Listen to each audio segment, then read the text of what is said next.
Yo, it's Guido coming at you with a Tactics Talk. Welcome back. Thanks for tuning in. We've got another tank review, another brand new premium, the TS-5 American Tier 8 TD. You can see right here it's a casemate TD. You know, you got to ask yourself, how long can Wargaming keep up this frantic pace of releasing premium tanks? They have been coming fast and furious lately, haven't they, folks? I don't know. I'm kind of wondering that myself. Is there a point at which it slows down? Does this spigot ever turn off? I don't know, but let's talk about the TS-5 Casemate American Premium Tier 8 TD. Pretty good tank, but we'll get into that. We'll look at an overview. We'll look at the tech tree as we usually do. We'll look at a 3D model. By the way, the tech tree is interesting for crew, that's for sure. Look at the 3D model. There is something to look here. This is really heavily armored for a Tier 8. We'll make a comparison against its peers. Look at my stats, my setup, and I'll give you 3 examples of gameplay for the TS-5 American Tier 8 Premium Casemate TD. That's a mouthful. Let's get started. Well, here it is in garage. Nice little face-on view of this egg. Doesn't it look like the Cadbury, not the Cadbury, but the Reese's egg, right? The Reese's Easter egg thing on the top there, plopped down on some tracks. That's what it reminds me of. This thing was in June 54. 6 proposed projects of upgraded heavy tanks were presented at the conference held in Detroit. There was a mock-up made.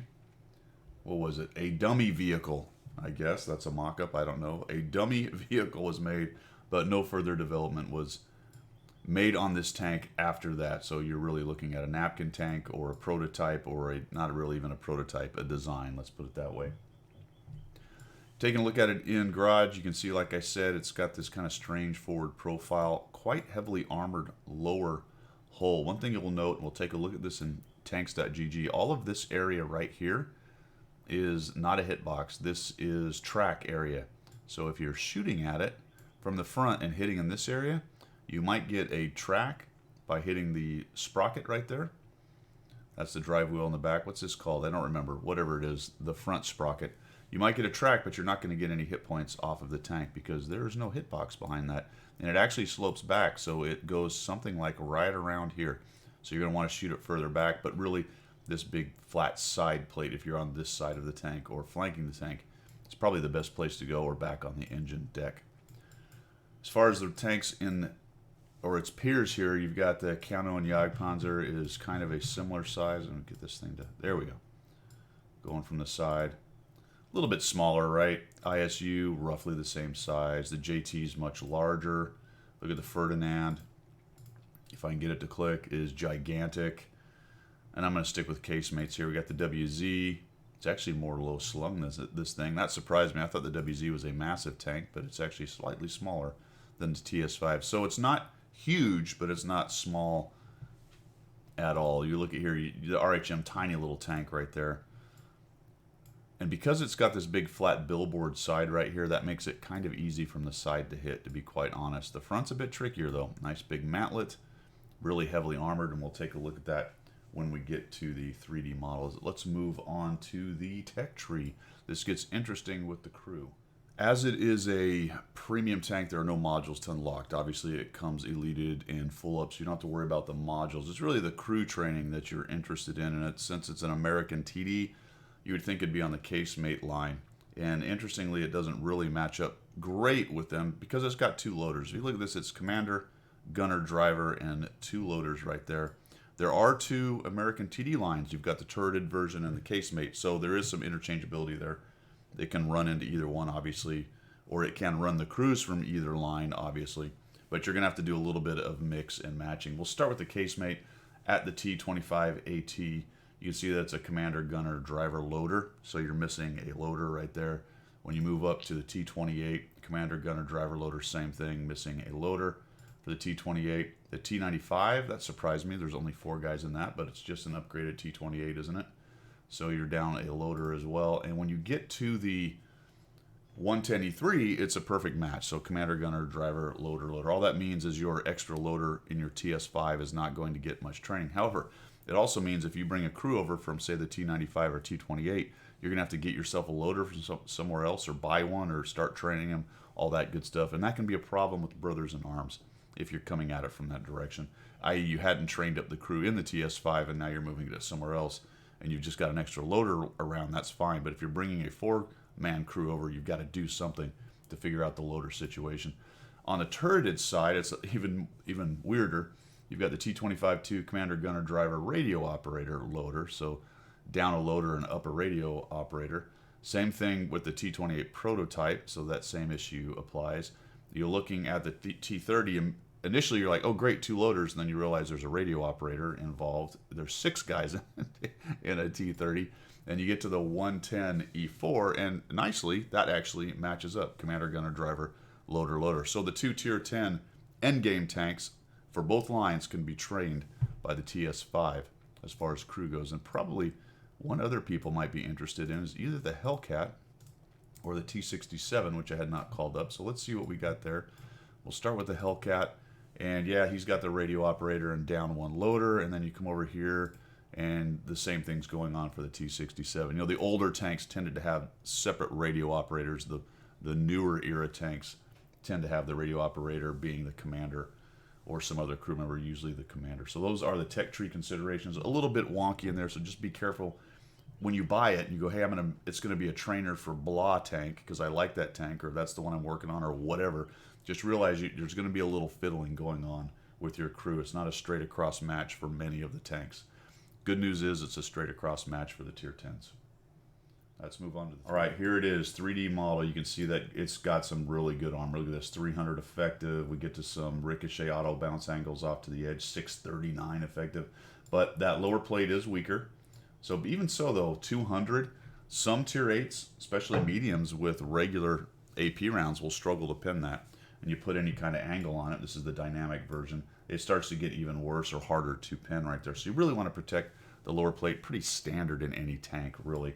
The other weak spot it's got, and it actually has one, which is nice, is the hatch up on the top. So cresting hills, that'll be the first thing that shows up, especially if somebody's looked down on you. You're coming up a hill, and they're looked down with good depression. They can start popping into that hatch right there. In addition to that, you'll notice that the very top is very light. It's nice and flat, so it's kind of hard for people to get that ricochet shot on it with HE that pins because of overmatch and all that good stuff. But again, look down, taller tank, all that stuff. Very vulnerable on the roof right there.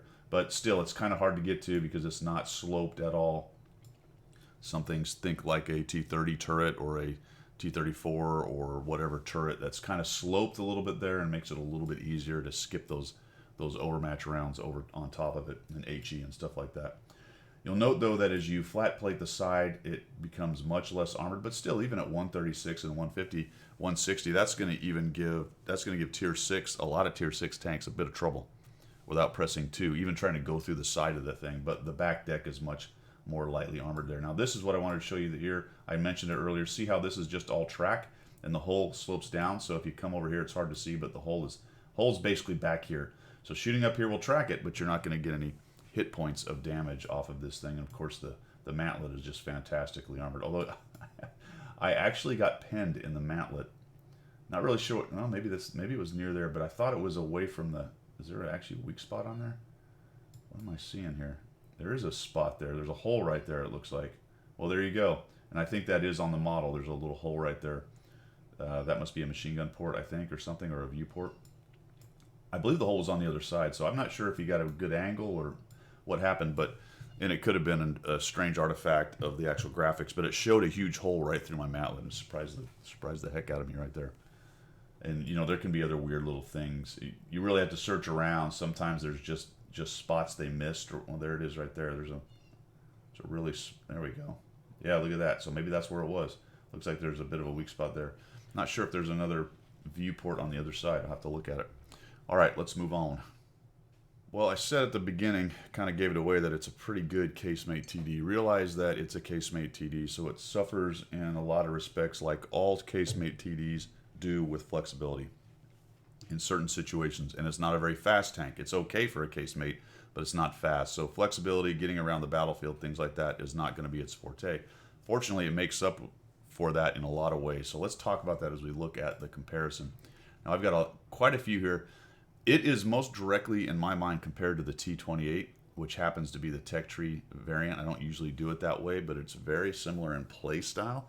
and we'll talk about its comparison in numbers. It is a casemate, so I've got the other casemates, some other premiums, the WZ-120 and the CDA-105, both pretty darn good casemate premiums. And then I dropped in some turreted guys, the Scorpion and the Sioux, because those are the popular ones, and most people probably want to know, hey, how does it kind of match up to a Scorpion or a Sioux? Well, the playstyle is considerably different, but we'll talk about the numbers. And then we got some other tech tree guys that are similar, Ferdinand AT, armor-wise anyway, and then the ISU-152.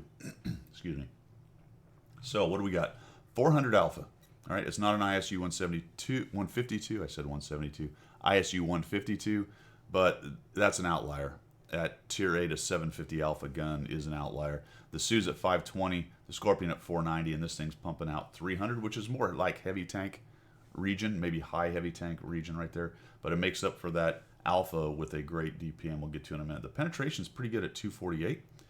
Look at that French one at 260. That's impressive. And then the ISU at 260 for the standard or big gun. Standard for the CDA and big gun on the ISU right there. 7.36 on the rate of fire is right up there. Now, it's not the AT-15, but the AT-15 has got that 230 alpha gun, so that's a strange outlier in the other direction. 7.36 compares very favorably to the rest. In fact, it's ahead of all of them, which is why when we get down here, you've got a 2,945 DPM, which is insane, right? You got 2,879 on the AT-15, but he's got to send a lot more shots downrange and get a lot more pens to do it. This thing's sending 400 alpha, plus it's got 2,945 DPM. That's unbelievable. What you're giving up, though, is dispersion. Even fully zoomed in is 0.42, which is pretty awful. And you will find that medium to long-range shots really, really need to be zoomed in all the way, and you're still going to get derped and trolled. And I'll show you that on a couple of my games. Even on good games, you're going to get trolled because this thing will just miss. The good news is it reloads so fast, you're going to be right back in the shooting game really quickly. So it doesn't hurt as bad as, say, an ISU-152 miss does, where you've got that really long reload coming in there. So it's an interesting trade-off, and it doesn't hurt it too much. The other good news is you aim at 1.73, so it aims in quite quickly. It will quickly aim into its crappy dispersion. So there you go on that. Survivability is impressive. It's 1,500. That's going to help this thing along with its armor, which you can see right below there at 260, 151, plus what I showed you on the tanks.gg armor profile. That will help you be an assault TD. So this thing is billed as an assault TD, and it really does that well. It's got the tools to do it. It's going to continue to fire quickly. It's got the armor to survive some hits, and it's got the hit points to take a few in there as well that you can trade for positioning or shots and things like that. So it really does have most of the package. And I haven't been mentioning it, but if you look at the T28 as you go, it's a very similar, same pen, close to the reload time, a little bit worse. That's disappointing that the premium is faster, but we won't get into that. Gun traverse is a little faster. I did not talk about depression. -5 is a bit painful. If you're working ridges, trying to look over things, I've had trouble with that. -5 is the pain region. So you do need to be careful about your positioning. Look up is good. And 10 degrees right or left is a little bit difficult for a casemate, but it's workable. You'll see that the T28 aims not too much slower, but has much better accuracy. If you've played the T28, I think it's a 120 millimeter gun on it. It's very accurate, very comfortable, whereas this thing will be a bit derpy. And that's the trade-off between the two, plus a little bit of speed and armor.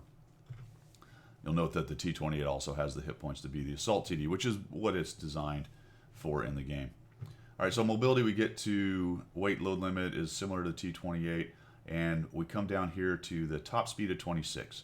So the Chinese tank is fast, the French tank is even faster, the Scorpion is zinging along at 60, and the Sioux is 60, so all these guys are really zipping around, but they're giving up armor. All right, the assault TDs are crawling around in the 20s. 20 to mid-20s kind of thing. Not quite as bad as the snail's pace of the AT-15 right there, but not far off. Not far off at all. Traverse is good, but not great. So it does have trouble getting circled if the tank's fast enough, but if you're clever, you can keep them at bay using buildings, using rocks, scraping them off, that kind of thing. All to include not getting so close. Now, the problem is, if you're going to play it as an assault TD, you tend to get close, so it's just something you're going to have to keep in mind right there. Specific power is relatively low, but that goes with the slowness, and it's not going to zing off the line, right? You're not going to win any drag races with this thing. off the line, or really in the sprint either. There you go. Concealment is good, not amazing. Most TDs are pretty good compared to their size, which is interesting. That's just kind of a game thing. So, but it's not great, right? Look at the rest of them. You got the WZ at 23.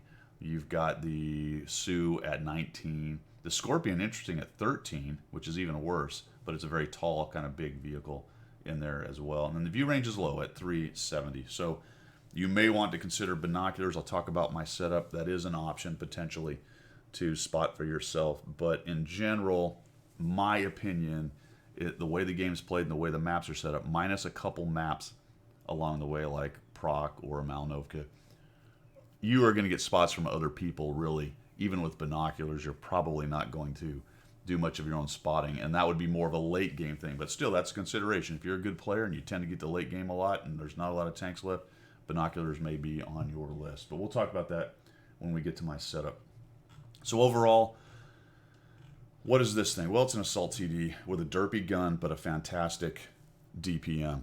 So if you're able to get the shots in and you're careful with your shot selection and your aiming, then you can really lay down the hurt. But if you're not careful and you're not careful with your positioning, you can get circled because it doesn't turn very fast, and you can end up bouncing and missing a lot of shots and really just kind of being frustrated by the trollness of the gun. But the top end of this thing is really high for a casemate TD, because it's got the tools to play it the way it was kind of designed to play as an assault TD. I will break. Let's just talk about this real quickly. I won't get into it too much as these thoughts are forming in my mind. But the new matchmaker has really helped this thing. It's seeing a lot less tier 10s. There's a bit more of a mixture. Sees a lot more kind of single tier, 2-tier battles, and I've already seen quite a few more top tier battles with it. You know, there may be 5 or 6 of you at the top tier, but it has really helped this thing because it kind of gets eaten alive by tier 10s like most of these TDs do. Now that it sees fewer of those templated 3, 5, 7 battles, it seems to have come out in these tanks' favor. All of them, but in particular the TS-5, the one we're talking about right now. That was a lot more and I really wanted to get into that, but let's move on to the stats. How did I do? All right, the stats tell kind of an interesting story. I'm going to zoom this up here so you can see what's going on. And we're going to compare the prototype and the TS-5. Now, the prototype is a turreted tank, a turreted TD. It's really a heavy in my mind, but it's listed as a TD. And we'll look at some kind of similar numbers on these, but they tell a tale about a casemate and a more flexible turreted kind of tank. But I played 20 battles. I got to 50%. I was actually at 60 with 4 battles remaining or something. I think I lost all 4. Something like that. I'm thinking, oh, this is going to look good when I do my video. Look how cool I am. And then I ended up 50%.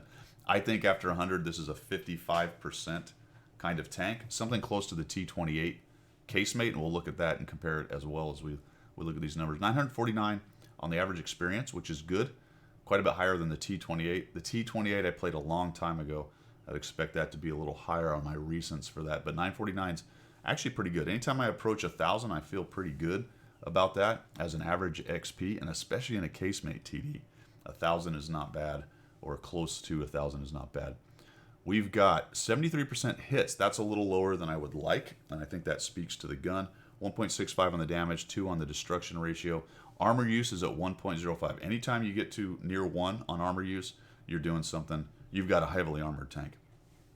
Anytime you're near 1 or above, you've got a heavily armored tank. Damage caused enemy vehicles is 2,000. Received is 1,254. Remember, it's a 1,500 hit point tank, so I'm taking a lot of damage in this thing being an assault TD. And then 350 on the assist, low on the spotted, and average enemy vehicles destroyed 1.3 per game, which is actually kind of low. I've got a 4,000 damage game with a top gun at 6 kills. So let's look at the prototype, all right? Look at these numbers, and we'll go to the prototype, and you'll notice that the damage ratio and destruction is quite a bit higher. The armor use is a little bit lower. My hit is much higher at 79. That speaks to the more accurate gun. Slightly higher on the experience. Similar damage caused, but much less damage received. And I'm running that at 64% win rate. Now, this is a better sample size at 233. It's hard to draw too many conclusions from 20. But with a 64% win rate, and a 50% win rate. Then we also look at the T-28 at 54% win rate. And the numbers of a 2,000 damage per game, and if we look at the T-28, 1890 damage per game, but running a 54% win rate, there's some things we can kind of start thinking about here and go, you know what? The problem with a casemate TD is end game flexibility, and winning those games where you need to step up towards the end of the game are very difficult. The enemy has to be pretty compliant or pretty beat down for you to do a lot of carry in a casemate TD based on the speed, based on no turret, the options that you don't have when you don't have a turret, that kind of thing. So while I'm dishing out about the same damage, and that speaks to its armor, keeping me in the game a little longer and getting me shots down range, I'm not able to really close the deal at the end game. Plus, I'm taking more damage than the other two tanks. The assist is about the same. So I just thought that was something kind of interesting. We don't want to draw too many crazy conclusions about 20 battles. So once I get to 100, I could revisit this and see if those theories hold true. But they're going to. I mean, it's basically the problem of a casemate TD. Now, if that's your style, this is a pretty good one. If that's your style, really pretty good. Let's look at my setup. So top modules, obviously, because it's a premium tank, I'm carrying vents. I've got a large caliber gun rammer, and I'm running the enhanced gun laying drive. That's the one you could drop and put a binocs on it if that was your thing. I only carried 6 heat, adds 30 AP, 4 HE. The HE round is okay. It's not a huge caliber gun, but it is effective in those cases where you need to strip those last few hit points off of something that's hold down and you can't quite pin them, or if you need to make sure you're going to do a reset or something like that, shoot a lightly skinned tank. And then I'm running the orderly ammo rack, which I had quite a few in stock. I've got 17 in the hangar right there in the garage.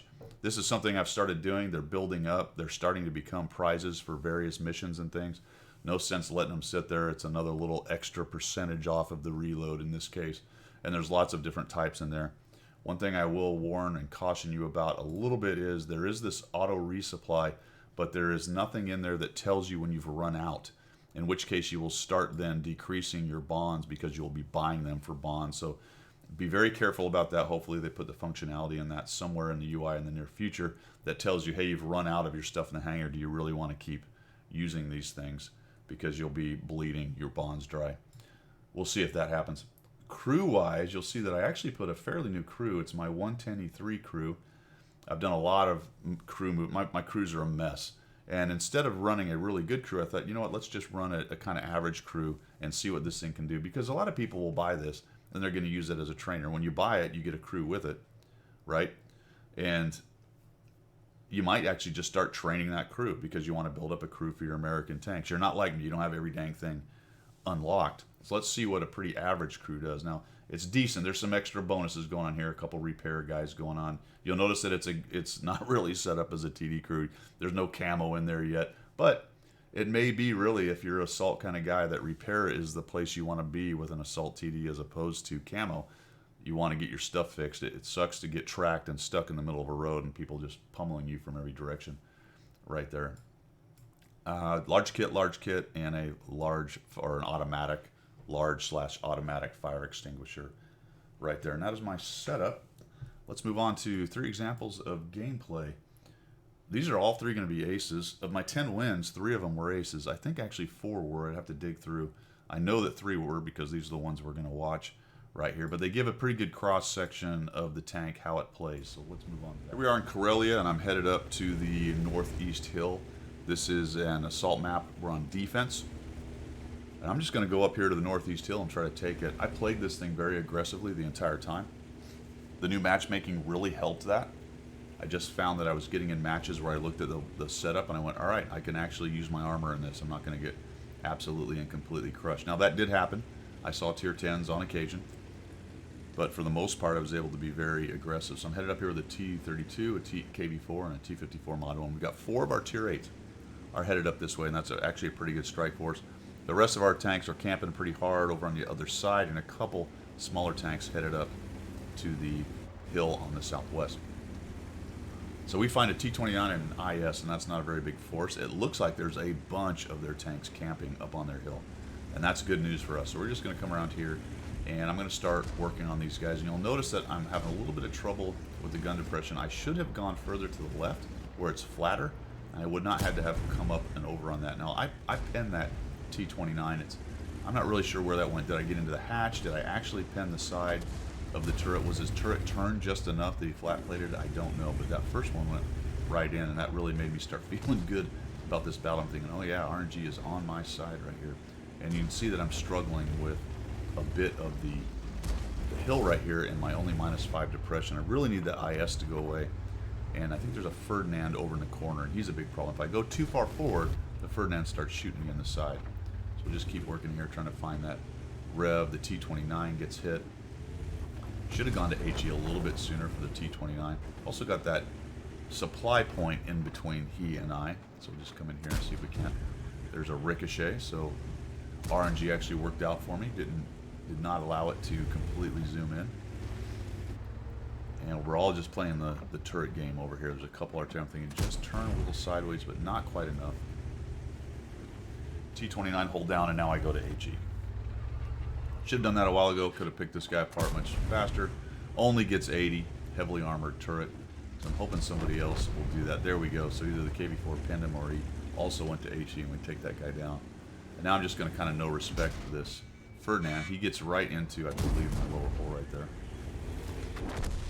Did I just shoot? I may have just shot my friend. May have just shot my friend right there as we drove. I'm going to back up, and no problem pinning that flat plate with the pin. What do we got here? 248. 248. Actually, that may have been an HE shell. No, 349, so I must have pinned him there with my regular AP. I'm sure somebody will correct me when they watch this, and we're going to go back. Now, we're not winning by a whole bunch here. In fact, we're down just a little bit, aren't we? No, we're up just a little bit. No, we're down. Up, down, up, down. I'm going to head back to cap.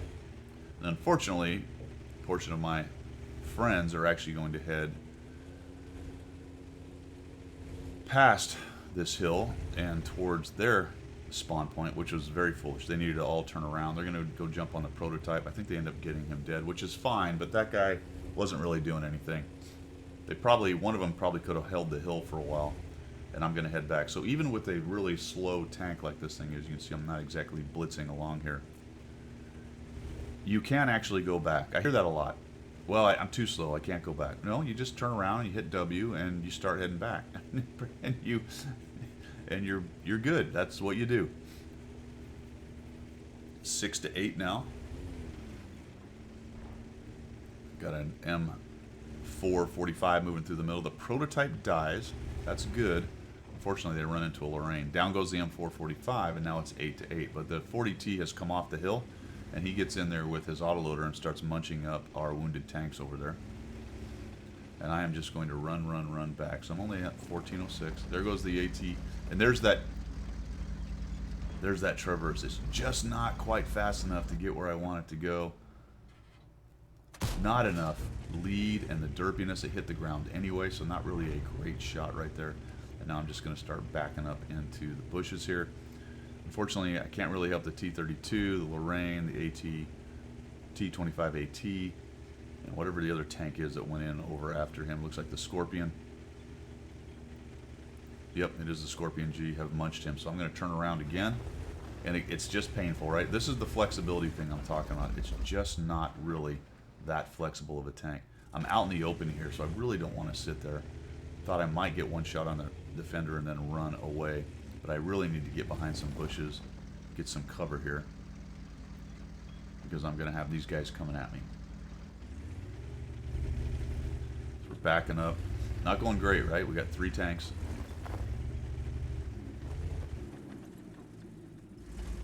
Pretty soon the AT, or the T-25 AT comes up. I'm sorry, the 40T first. He shows up. I'm going to let that thing almost zoom in. I probably should have let it zoom more. What I was worried about is he was going to spot me, and then I was going to take multiple shots in the side and in the face. See the defender over there? Come around, see if we can get a shot on him. Again, I'm exposing my backside to the guys up above, and that's not a great plan. Yep, and there it is. Kind of what I expected. I fix it, and I'm lucky, right? The Scorpion G Not sure where he hit, but he may have gone into my tracks. And unfortunately, I have to give too much angle, and I over-angle right there. I'm trying to get around the rock. I take a hit. At least there's one bounce. And now I'm down to a one shot from the Scorpion if he gets lucky. That's the right track that got hit. Again, a little bit lucky right there. And it's down to just two of us. At least I'm already safe. Gonna move back here, and another bounce from the Scorpion G. There's the armor coming to the fore. There's a bounce from the AT-25. I'm just gonna take a guess. That's clearly not them because it hit the ground. And I've got a Scorpion G behind me with a Defender, two TDs in front of me, and a Black Prince somewhere. Last seen over there, and then the Defender's coming around. We got the Scorpion G, and this looks like a loss, right? We're in trouble here. But we're going to do the old turtle assault TD thing. Initially pushed in. We beat them up there. Unfortunately, my teammates were unwise and kept pushing into more tanks. Never a good idea. Brought their campers and guys hiding in the back into the game. So here we go. We'll just kill him. No, and a little derpy into the right. Gets into the track. That's a bummer. Then I noticed, you know what? I didn't get spotted right there. He's just can't see me from there. So let's get up and over. I did feel like I needed to courtesy move back. That probably went in. Oh, there we go. He does see me. Boom, boom. Maybe he did see me. I don't have sixth sense. Hard to know. And now I've got trouble, right? I got people coming from both directions. We got the Defender moving in. At this point, I'm just hoping that the T-25AT and the Scorpion are a little bit hesitant to come in. That's what I need. Unfortunately, I got spotted by that Defender more than likely, and again, I'm expecting artillery just to pummel me right here. Spin around, initially going back, and then think, all right, well, the Scorpion's alive. We'll just leave him there. He'll have to hold that corner over there, or the middle if there's something comes up the middle. I'm gonna have to get up here and see if I can't find one of these guys and punch him in the face. Here's that depression problem right there. Yeah, look at that. So that's a big pain. He unwisely gives me a shot, but I bounce off the mantlet, which is where I was aiming, and the Scorpion gets him, which was huge. Here comes the other Scorp. Didn't really have time to get myself into HE. That would have been a good idea. He's worried about the other TD, and I just catch the corner of him. And that's that DPM, folks. How fast that thing reloads. That's amazing, really. We're at 27 seconds. Because of the DPM and the range at which I was firing, I was able to beat those two guys. I don't want to back up too much because I'm kind of giving the top of my tank right there. I'm worried he's just going to come up and over and shoot down on top of me. I don't want to go forward too much because I don't want the Artie to have a shot. And I bounce off the Black Prince. He does a nice job of a little wiggle right there. He's going to have trouble pinning me, definitely. Just shot into him. Unfortunately, it doesn't track him. I need to keep my front armor to him, so I move towards him. And then that's just enough for the victory. So, pretty good example of assault TD and using the armor and this tank being able to survive, provided it doesn't get surrounded. The enemy team made a lot of mistakes in there, noted. The question is, what do you do with them? Let's move on to the next example.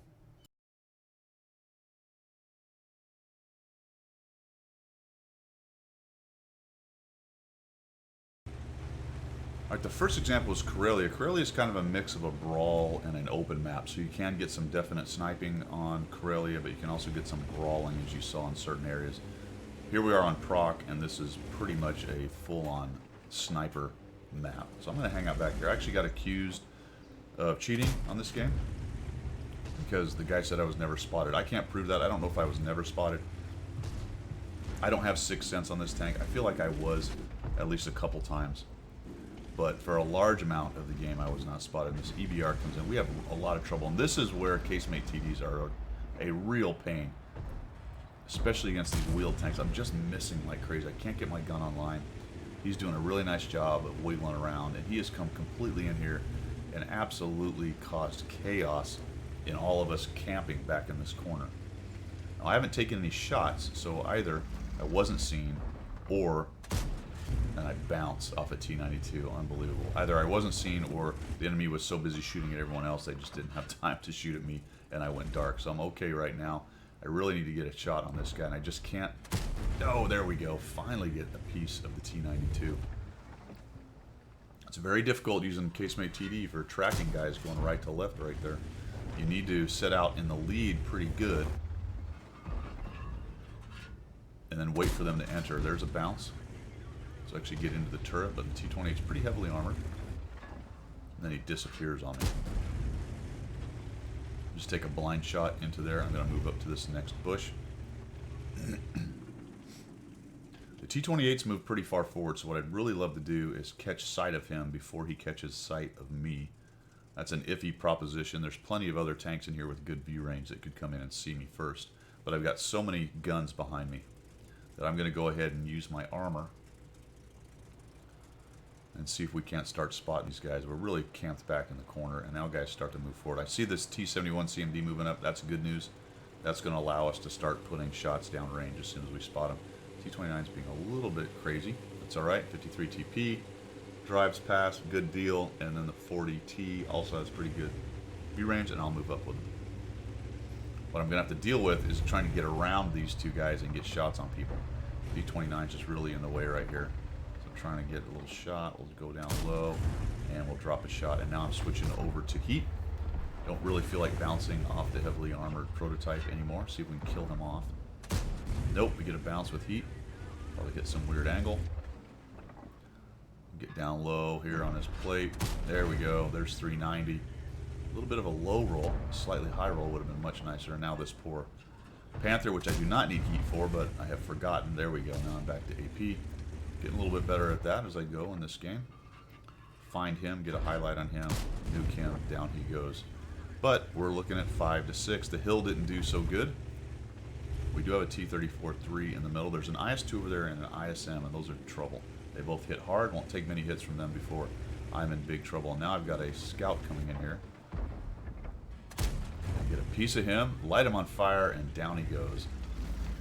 And that was a case where getting out in the lead and RNG worked out, and I was able to take that guy out. We really needed him dead. A T-71 alive right now at this part of the game is incredibly dangerous. If he can get in there and get us lit and he's got guns behind him, we can disintegrate pretty quick. Now it is more in our favor. In fact, it doesn't look like anyone's got any kind of really spotting left other than mediums. Yep, that's true. 53 TP's got decent armor. He's going to come in there and he finds the IS. And I either completely missed or bounced. I don't really know what happened right there. It doesn't really matter because I did no damage. So we get him down, and we've got the ISM over here. The 53 TP's taking hits, and I see him aiming up there, and I'm thinking, ah, okay, there's a Scorpion or something up there. I don't get a hit on him. Probably spotted, actually. I'm a little bit worried about the IS-2 and the ISM shooting me in the side. There he's lit, and I was not really looking. You see the Scorpion up there lit. So I'm going to take a shot, and it actually drops on the IS-2. And finally, I see that the Scorpion's running around. I got a 352 on the IS-2, which is terrible. Down goes the G. And just, that's the DPM of this thing. You know, look how fast I'm getting shots. The next example will show it again. I think I really surprised a IS-3 in the next example at how fast I'm laying shots at. I almost fell over.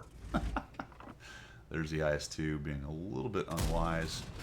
Able to drop one there. That's just pure RNG. You can see how big the dispersion circle is on this guy. I'm thinking, oh, I'm going to get a juicy side shot. No. Just poor gunnery on my part. The ISM, this wreck right here is crushing my will to live. I figured, oh, I've just got this guy dead to rights. And a bounce. That one goes high and goes off the top of the curve of his turret. IS-2's trying to get in there. Oh my gosh, not pinned.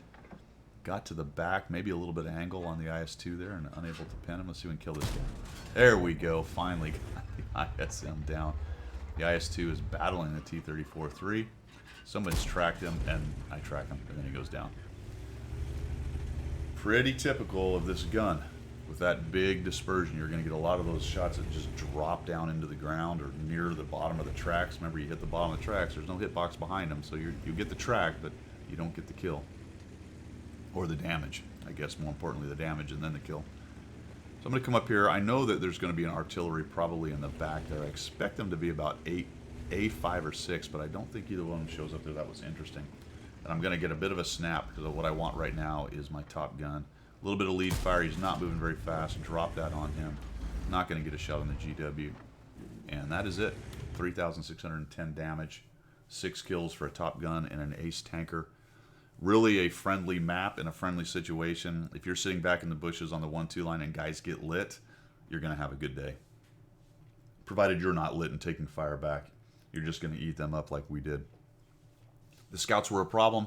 They were a little bit unwise. They did some decent work early on, but they died for their efforts. And then that pretty much lucky shot on the T-71, that was huge for our ability to end up winning this. But a pretty good example of this tank on a more traditional TD map. So let's move in and look at a little brawling.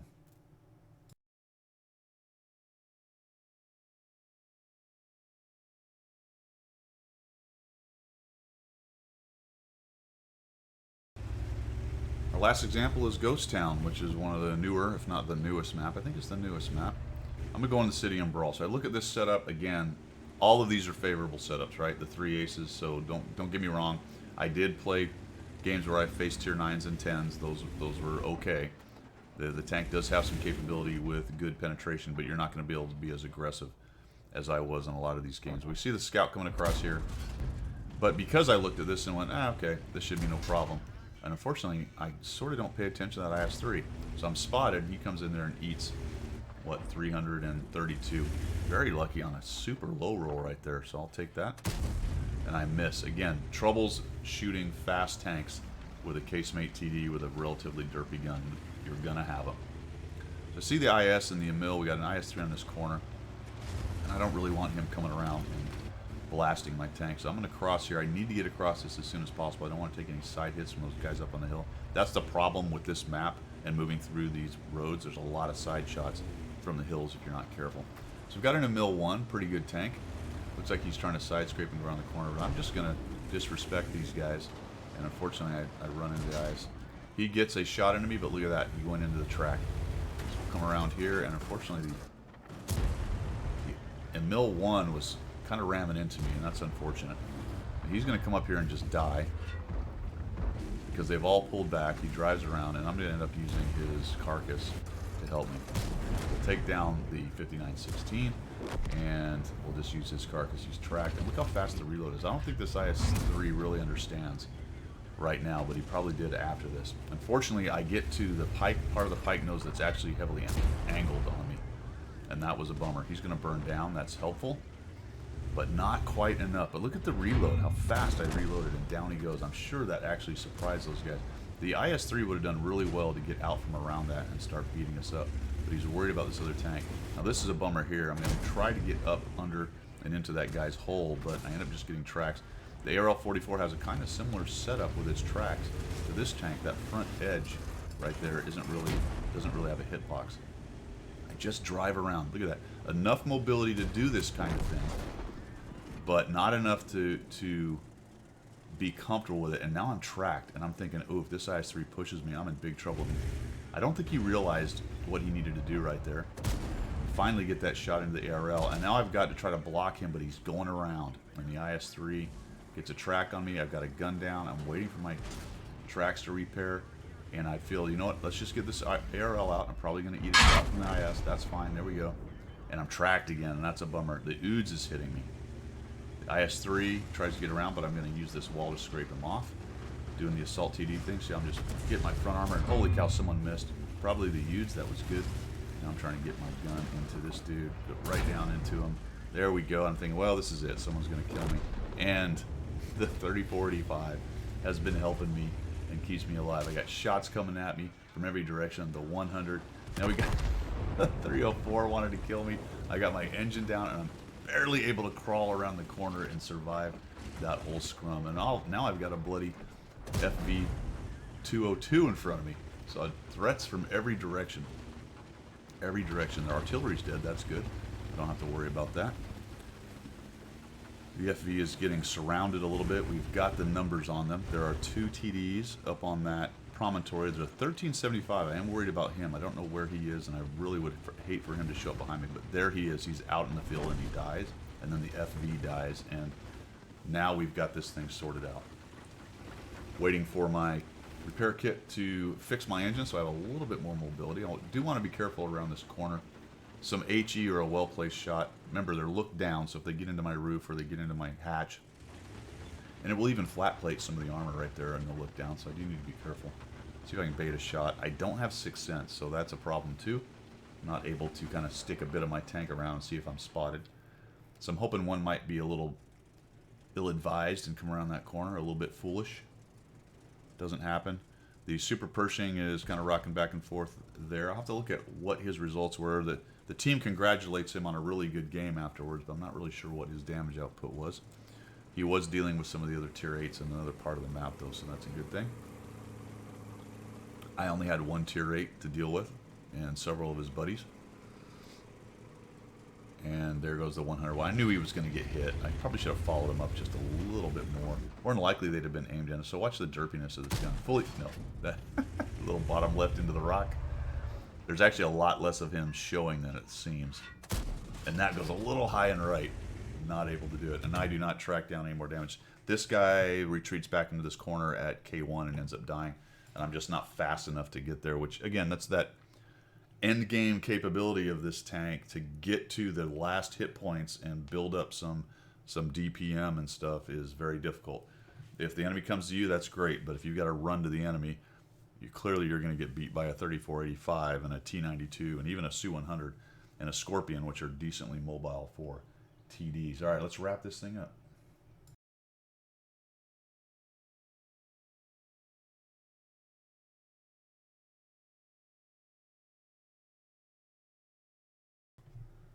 All right, that is it for my review of the TS-5 Tier 8 American Casemate Premium TD. What's the verdict? It is really good at what it does. If you are an assault TD kind of person, this is going to be right up your alley. It is a little bit difficult to deal with the crew, and even if you like the turreted American tanks, this one is a crew trainer for them, but you have to fiddle with the crew a little bit in some cases, but it will work, and it is really a very capable Tier 8 Casemate Assault TD. Now, a week ago, before the changes in Matchmaker, I would have given you the caveat that you're going to have to deal with all the issues of the Matchmaker. And while it is early, it's only been a week, I will say that it seems like, at least at initial glance, that a lot of that pain has been mitigated. It still stinks to see a Tier 10. You're going to have a tough time in any Tier 8 against a Tier 10. But it appears, at least right now, to be less. And that is going to make this thing stock a little bit higher, for sure.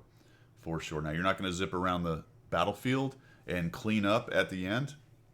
You're not going to make those clutch repositioning moves as often because it's slow and it has a hard time doing it. But really, if you're a TD player, you like assault TDs that can also decently do the snipe thing if pressed, well, this may be your tank. All right, guys, thanks for tuning in. I do appreciate it. We will see ya.